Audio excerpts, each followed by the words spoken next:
Oh, wrong one. Eagles fans everywhere, this is for Yeah. you. Fly was flying, we on the team. Touchdown. Time to get Jalen this ring. You don't really want to start a thing. This a bird gang nation, baby. It's a Philly thing. Hater, and you looking like you type trash. I'm just here calling on Philly the podcast. And we can call a man dog or watch Miles score off the handoff. Rest of the division, your man saw Jackson like Sean, hunting like Randall. Season here, really time to do him in. Your boy Philly Fresco. Thanks for tuning in. What is going on, you guys? It's your boy Joe Castro, aka Philly Fresco, and we are back with another one, man. It is Philly the podcast, joined as always by my guy Brandon. But today is not about our beautiful faces, and yes, we have beautiful faces, I promise. It's all about the angles, you know. But no, today is about Minnesota Vikings. All right, so we got my guy Onebar in here, and we are going to go over the pick number 14. And we're going to get this right. So first of all, like we said in the back room, thank you so much for taking your time coming on here and just joining us.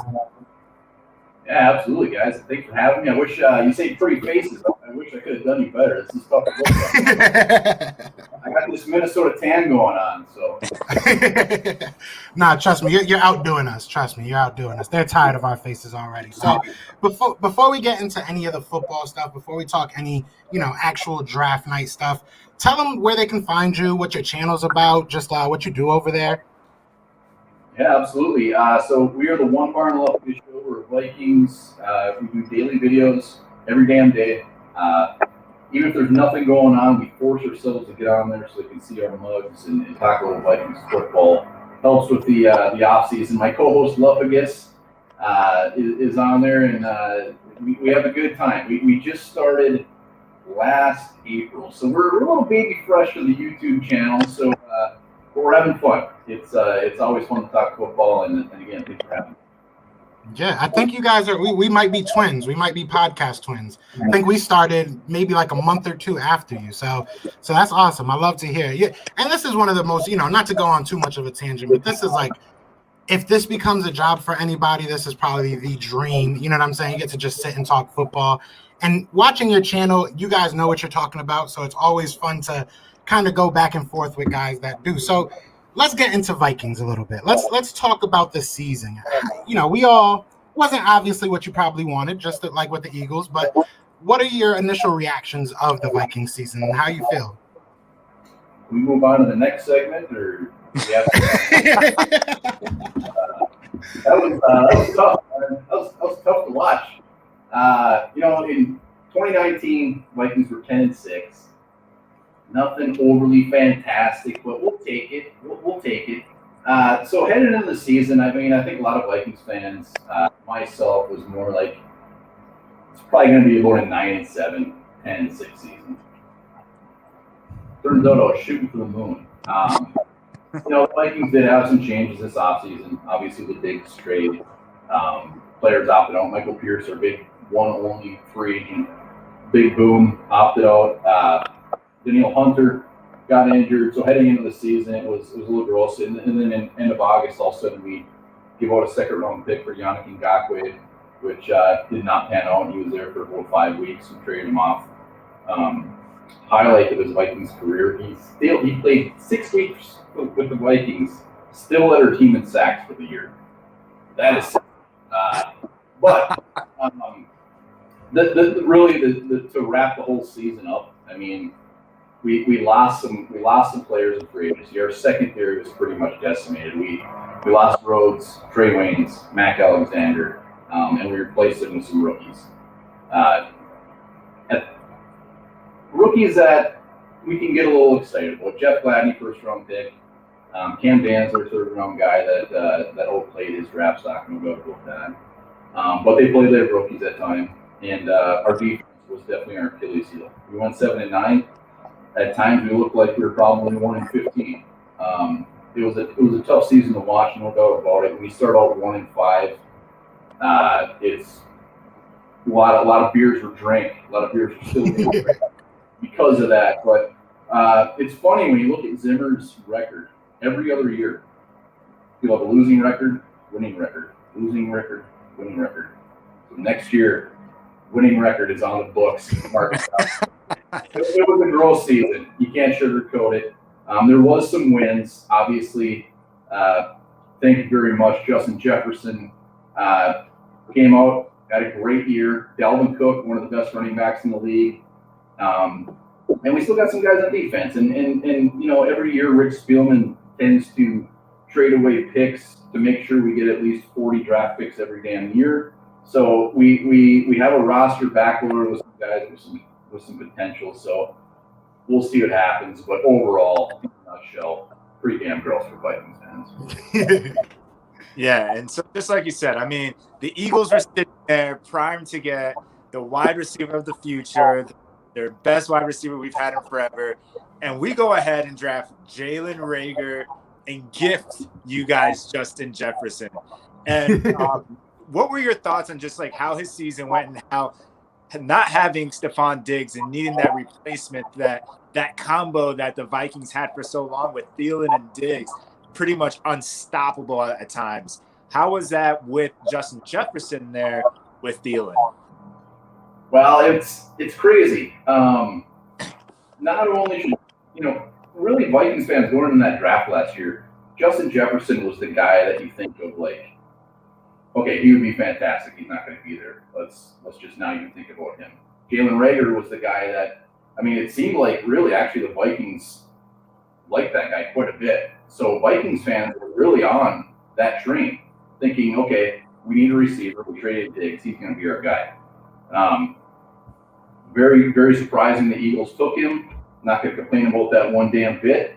And really, I actually liked him quite a bit. I'm not ragging on the Eagles at all one damn bit. We did good, Justin Jefferson. But to get to your question, Jefferson, going into the season, my thought was, hey, if this guy has 50 catches, fantastic. I mean, the last first-round receiver we took was Laquan Treadwell. Justin Jefferson outplayed him in his first 3 weeks of his career. So Jefferson, his big thing coming into the league was, hey, he's gonna play inside. Can he play outside? Where can he play? He did everything. Even a lot of the draft people like have to be pretty damn, I won't say shocked, but pretty surprised at what he did as a rookie. To come in and fill a guy like Stephon Diggs' shoes is a tough task. Diggs had a fantastic season in Buffalo. No Vikings fan really wanted to see him leave, but he clearly didn't want to be here. We'll take the picks. We'll take Justin Jefferson. We got a young receiver that's up and coming. Very exciting. So Justin Jefferson is a reason Vikings fans should be pretty excited about this offense. And I see him being a face of the Vikings for years to come. Hopefully he wants to stay here. Let's just put it that way. Definitely. Now I want to talk about Kirk Cousins, but I'll bring that up in a minute. I want to kind of piggyback off what you said earlier with he makes sure you guys have 40 draft picks every year. I need you to tell me that I read this wrong. You guys had 15 draft picks last year? Yeah, and I think the year before that, I don't have in front of me, but it was definitely double digits. That's insane. That is insane. So let me ask you this. I want to ask you this. That's what reason why I asked you that. Are there, outside of Justin Jefferson, I feel like he's probably the easiest answer, do you see anybody taking that next step next year, like any of these rookies? Because, I mean, 15, you got a lot of chances, right? Well, I mean, we got our corners. We took Gladney in round one. A lot of expectations when you take a round one corner. Gladney was a guy I was excited they took. He's a physical dude, good against the run. Cam Dantzler, round 3. He did have some injury issues, but when he was out there, like I said, he outplayed his draft stock. He had his 40 going up to, I mean, he was looked at as a fringe first-round guy. His 40 turned a lot of people off, it sounds like, but we got him in round 3, so that was exciting. Troy Dye in round 4. He looked like a backup quarterback out there, so that was a little depressing. But DJ Wanham, give him a little bit of love, 4th-round pick from South Carolina. He got out there. He looks like he can get back to the quarterback a little bit. So I'm excited about him, but I'm not a big fan of continuously trading back, which Rick Spielman appears to love to do. I think he has a fetish for it, and every year we see it, where he will trade a 4th rounder just to make sure he gets 2 7ths, a 5th, a 6th, and maybe 1 pick next year. This year, I hope it's completely different. Let's put it that way. Yeah, you guys did have like 4 7th rounders, I believe it was last year. So I definitely hear you. Now let's transfer to your. Let's shift a little bit to your quarterback. Kirk Cousins, obviously, a couple years ago was a NFC East quarterback. You guys went ahead and gave him like the biggest guaranteed contract in like NFL history at the time. Where are you guys with him right now? What's the read on Kirk Cousins? Well, let me give you a little backstory here. So, as far as Vikings quarterbacks, I mean, going back to post Dante Culpepper, it's fair to say that Vikings fans are mildly insane, a little weird, especially when it comes to the quarterback position. We've been through hell at the quarterback position. So, as far as post Dante Culpepper, I'm going to ramble off some names here, and this is not made up. I'm actually looking at a list. Brad Johnson, Tavares Jackson, Kelly Holcomb, Brooks Bollinger, Gus Farrat, Brett Favre, Donovan McNabb, thank you very much for that. Matt Castle, Josh Freeman, Teddy Bridgewater, Sam Bradford, thank you again. Sean Hill, these are all guys that have started for the Vikings over the last 15 years. So we go back to Minnesota Miracle. Vikings are on the cusp of getting to the Super Bowl. We know what happened after that. I hope we don't talk about that at all. Thank us with Kirk. I mean, Case Keenum went 13-3 that year. Sam Bradford started the first 2 games. Keenum took her after that. Made it to is that real? Rudolph just get cut. Wow. That's not. I don't know. That's why I put it up here. I'm asking you. Interesting. Yeah. All right. Sidetrack. Anyways, so that season we make it 1 game away from the Super Bowl, and that year we had free agents Case Keenum, Sam Bradford, and Teddy Bridgewater. So we're right on the cusp. We have the roster. We got the team. The Vikings go out, blow their load on Kirk Cousins. At the time, I don't think anybody can really fault them for that. Did they overpay for him? Yeah, they did.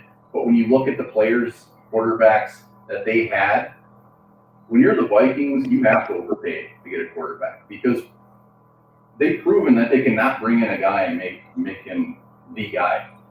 So when it comes to Kirk Cousins, there's Vikings fans are either on one side where they just absolutely hate him, think he's completely overpaid, or there's people that absolutely love him. And I'm kind of right in the middle. So when it comes to Kirk Cousins, you just got to be realistic about it. Where is he great? No. Is he horrible? No. Is he good? Yeah. I mean, if you're going to put the game on his shoulders to go out there and win you a Super Bowl, it ain't going to happen. You got to surround him with some talent. He's not going to go out there and probably lose you a game, but if you need to go actually win, I mean, you just got to have a defense. You got to have some players around him. But I think next season he's going to be both the 9th highest paid quarterback in the league, 8th, 9th. When you look at it, I mean, what do you guys think? I think Kirk Cousins is probably in the 10 to 15 range as one of the best quarterbacks in the league. Somewhere around there. So is he overpaid a little bit? Probably. But when you're the Vikings and proving you cannot bring a quarterback in and actually groom him to be the guy, then you're going to have to overpay for it. And we overpaid for it. So I'm actually pretty good with Kirk Cousins.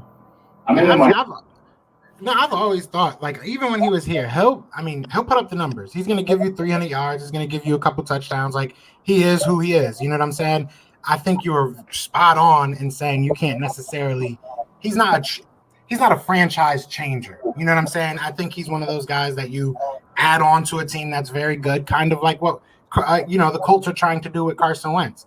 I don't know if the talent's the same, but, same mentality. So it is looking like your guy Kyle Rudolph did get cut. They're saying that Ian Rappaport is saying it on Twitter. So I think I would be remiss if I didn't at least ask, thoughts on that? Did you see that coming at all? Yeah, I mean, Kyle Rudolph is going to be one of the most beloved Vikings to go down. I remember when we got him in round 2, tight end really wasn't even on the agenda that year. He just fell in our laps. So they said the name comes down, Kyle Rudolph, holy shit, we just got Kyle Rudolph. Tight ends in the draft class that year. And he does a lot for the community. He's one of the most beloved Vikings. I wouldn't be surprised if he's up in the Ring of Honor one day. But $10 million is a lot for a crusty veteran. That we had Irv Smith. Let's see what he's got. I'm a little torn. I mean, it makes sense money-wise. The purple heartstrings are pumping.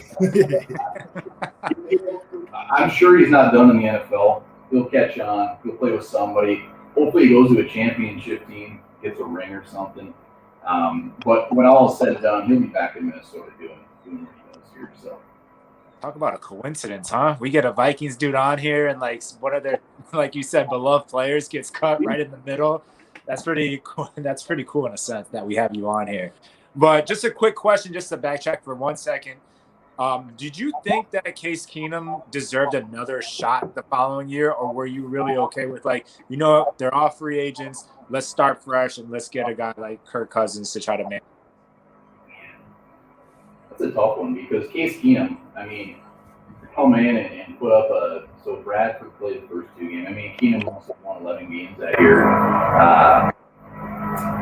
I wasn't on board with bringing Keenum back because at that point they were talking anywhere from 15 to 20 million a year, which is a little crazy for Case Keenum. Granted, they went and signed Kirk Cousins for a lot more than that, but Kirk Cousins at least had the resume. He got us excited. So I really don't think it was just a weird, magical season.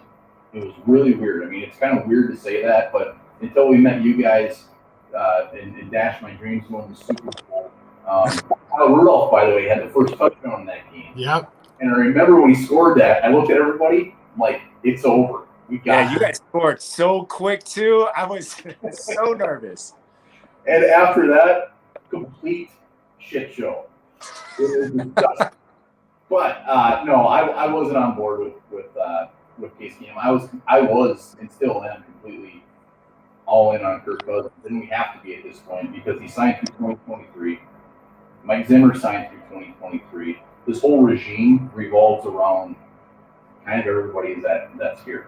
So with our salary cap issues right now, the draft coming up, they're going to kind of be all in on everybody who's here. We're not rebuilding mode, even though we're in a 7-9 season, and we're going to kind of have to deal with it because we got jack shit to spend in free agency, so we better make these draft picks count.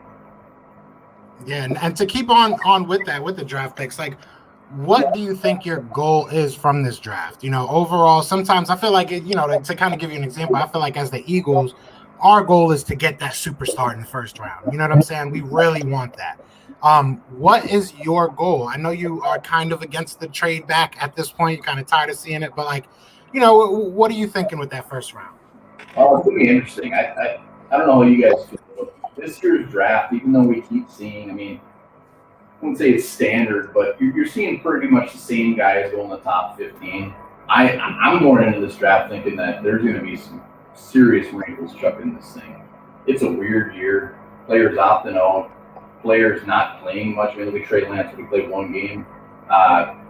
He's going to be a top 10 pick, but it's going to be a weird year. And I think there's going to be some jaw-dropping picks, whether that's the top 14, whether it's the first round. There's going to be some crazy-ass picks, and I cannot wait. I mean, we usually see first round.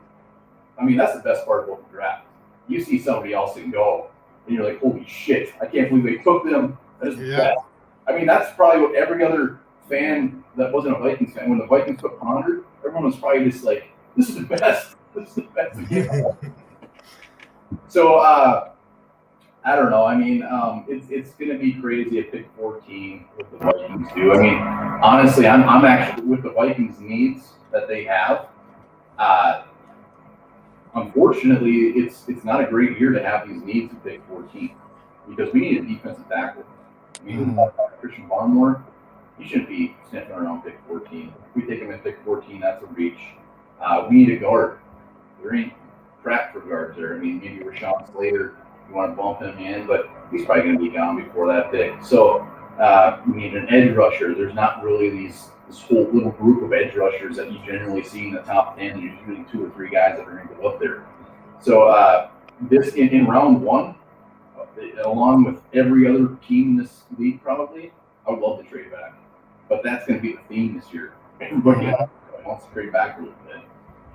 Right. And right before we get into the draft, are there any free agents that you're looking at that you hope the Vikings go out and pursue this season? Well, it's, our biggest need is guard. I mean, who's your guys' worst guard on your team? Pick one. No, I'm just kidding. Probably right now, Matt Pryor. Probably Matt Pryor is probably our worst. So imagine him without any arms or legs. That's guard's gonna be a funny one. And I think even like the draft, I think it's gonna be a goofy free agency this year because the low salary cap. What free agent's gonna want to go out there and sign a big wham bam contract? I see a lot of players going out there and maybe signing like a 1-year contract, prove a deal, whatever it is, in hopes that the following year the salary cap goes up and they get paid more. So I think that's going to be interesting to watch. But as far as specific free agents, I couldn't even guess. I mean, Vikings are 9-10 million over the cap right now. Cut Kyle Rudolph, that's going to help. They got some other tough decisions. Anthony Barr's set them at 15 million. Riley Reef is still a question mark. So money's not going to be there. So as far as big name free agents, it's more positions, and that's to get some sort of veteran guard. I mean, Nick Easton of the Saints, former Viking, would be nice to bring back at a cheap rate. It'd be nice to bring a defensive tackle in. There's guys out there that should be around, $8-9 million that can start right away. But it's all going to come down to money and what everybody's going for. Well, maybe we can make like a deal because we got Malik Jackson. Done. I mean, he's old, but you know what I'm saying? Give us like a 4th or 5th or 6th or a pack of wrap snacks. I think we'll take anything right now, to be honest. But so before we get to the actual pick, we all have obviously the dream draft, right? We all have that thing that we want to happen. But I want to know, what is it that if this happens on draft night, you will go absolutely mad? Like, what is that one thing you don't want to see? Oh, I don't want to see? I don't want to see the Vikings trade up. We don't have a second-round pick courtesy of Yannick Ngakoue. Once again, thank you for those 5 sacks that led our team. But if we trade up and take just somebody off the wall, the Vikings need, let's say we trade up and get Rashawn Slater. Fills a need, but what we're going to trade up for, we probably won't have another draft pick till round 5. So trading up scares the crap out of me, especially this year. Like I said, I think that it's going to be goofy. I think there will be some players that fall. Also, just reaching. Defensive tackle, like I said, Christian Barmore, he's a guy that's just kind of all over the place. When you're looking at these mock drafts, you're looking at people how they rate him. I'd love to trade back and get him, but reaching for somebody. The Vikings were 7-9 last year. Our defense was crap, but with Michael Pierce coming back, with Hunter coming back, with Barr coming back, I think we can probably get back to where we're competing a little bit. So I just want to go best player available. Definitely. If that's a Devontae Smith who randomly falls, if that's one of the receivers, I don't care if it's a need or not. Get the best player available. Kyle Pitts. I mean, he has no right being there at 14, and we don't really need a tight end. If he's there, take the guy. That's where I've been. I don't care if it's Trevor Lawrence at this point. Just take the best player. Take the easiest pick. Whoever is number 1 on the board, take him. Now, I need to ask you this before we get into the draft because I forgot it, and everybody's asking in the chat, so I don't want to get jumped. Everybody wants to know, Anthony Barr said that he is not really willing to work with his contract. You as a fan, as someone that covers the Vikings, how do you feel about that? And how true do you maybe think that is? Well, Anthony Barr he was Mike Zimmer's first draft pick in 2009. I can't remember what it was. He was his first pick. And Anthony Barr he came out of UCLA just as an athletic freak. We were going to have fun with him. Everyone was excited to get Zimmer's hands on him. Defensive guru. But $15 million is pretty spendy when it comes to linebacker, especially when it comes to a 29-year-old linebacker, and you already have $12 million invested in your middle linebacker. So we're talking $28 million in 2 guys. I actually believe it's funny. Lupagus and I did a video on this earlier today, strictly on what he said. And Lupagus is completely he completely believes that Barr is full of shit and that he will eventually restructure. I don't think so. I think he's gonna hold. I think he's gonna hold tight. And unfortunately, that could force the Vikings' hand because I would be just fine letting Barr walk. I mean, cutting him. I think we end up getting about $7 million back in space.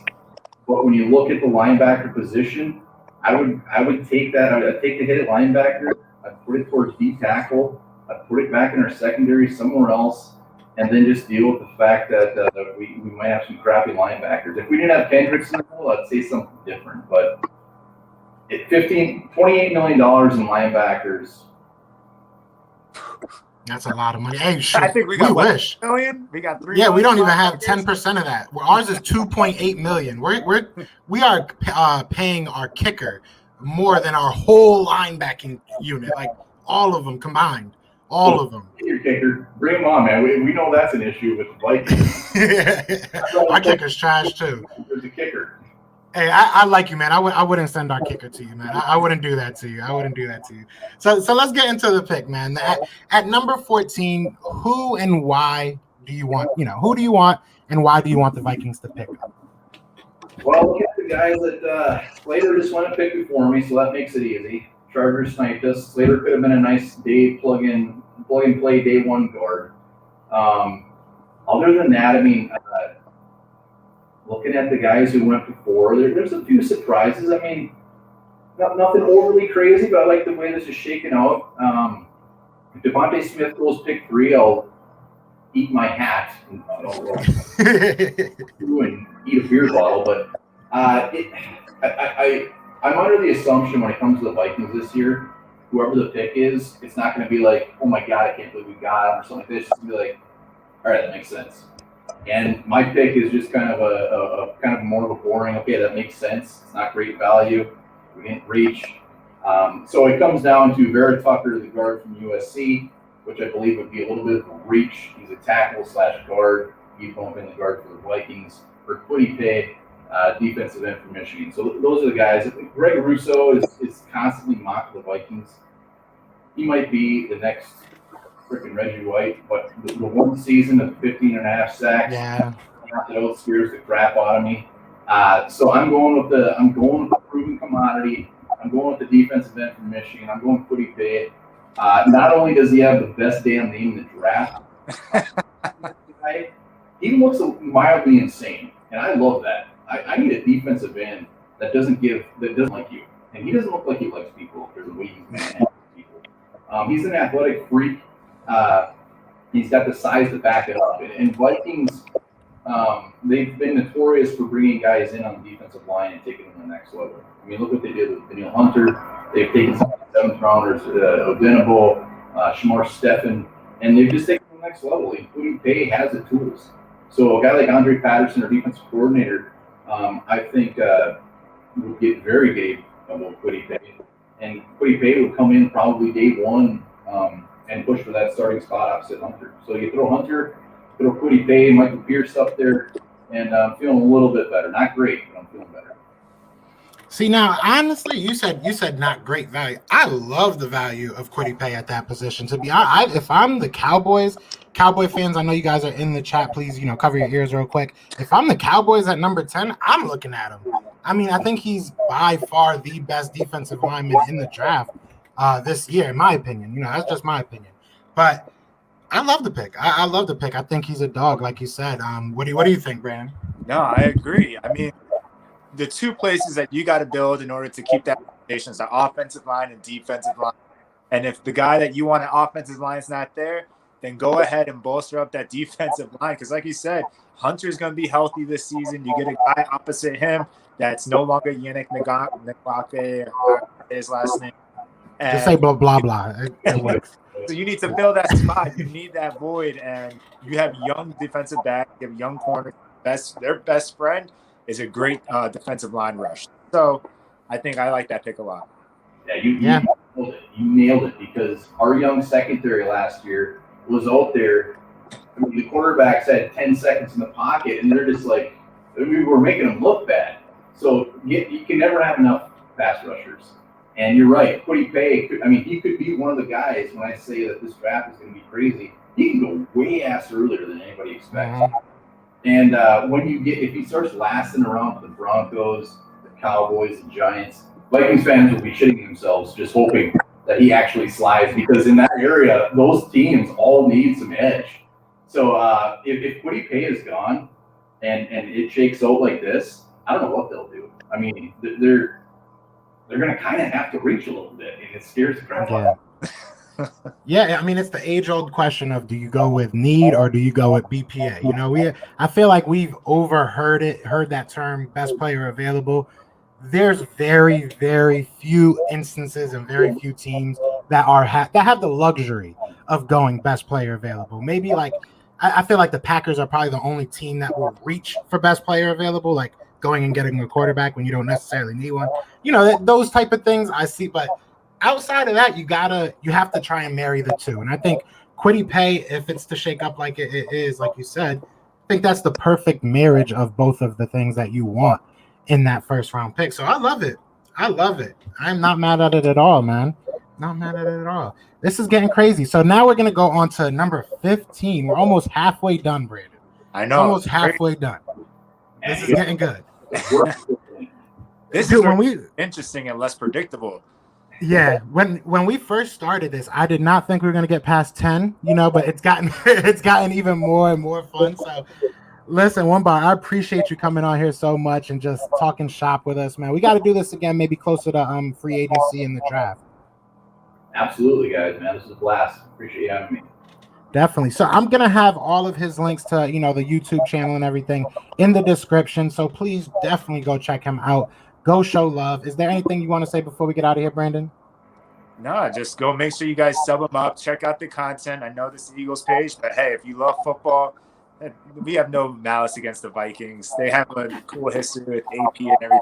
So go check them out. And I'm sure they'll be talking Kyle Rudolph pretty soon. Yeah, brother. We love the Vikings. I got a best friend that's actually a huge Vikings fan, so I got a sore spot for you. He's the only one that made me feel good about the Rager pick, to be honest. He was the first one like, oh, we wanted him. But other than that, I appreciate everybody that's in here. Shout out to all the channel members locking in. But y'all know what it is, man. It is Fly Eagles Fly, and we are out here. Peace.